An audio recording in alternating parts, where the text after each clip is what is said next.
Hello, and welcome to 5 Minutes with Nate. This month's topic is writing. Today, we're lucky to have an interview with Deanna Glasser.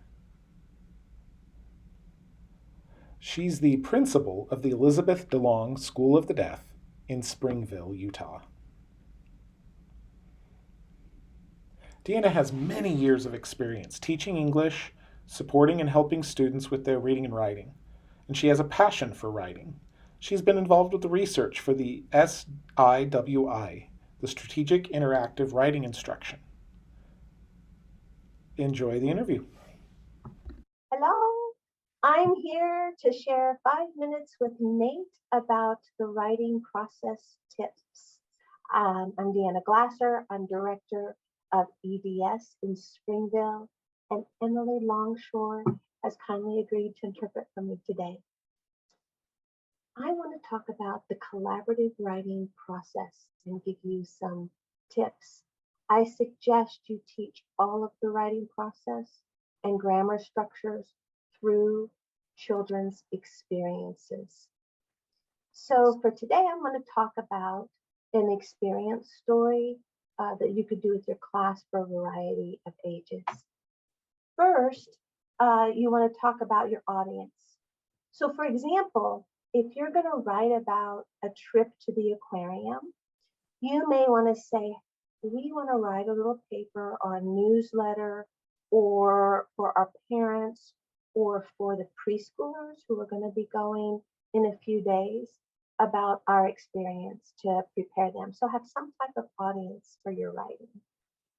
From there, you will want to have photos. I'm going to use the experience that I started with the aquarium, but you could have a craft you're making, what you're baking, a STEM experiment, a special presenter, anything like that will work.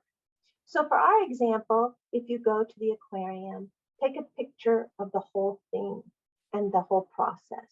So if you're taking a van or a bus, take a picture of that. Then when you get to the aquarium, take a picture of the whole aquarium.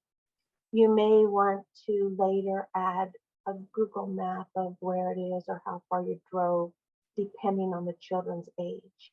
While you are in the aquarium, take photos of the who, what doing, when, where, when being the sequence of events.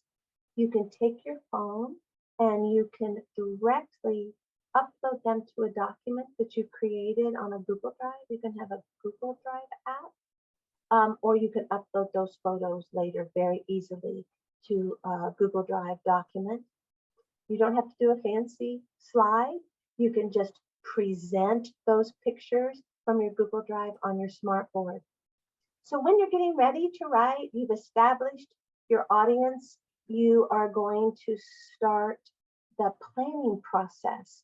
So in that planning process, you're going to say, hey, what did we do yesterday? You've got your pictures on the board, you're chatting with the kids about it.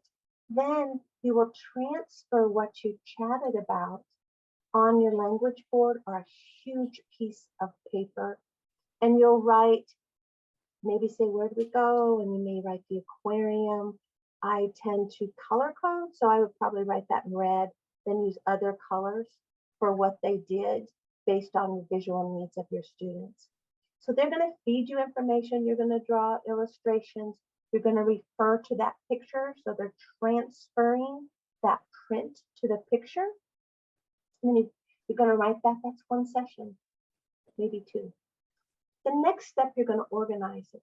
When you organize it, do not pre-present a bubble map. Build that with them.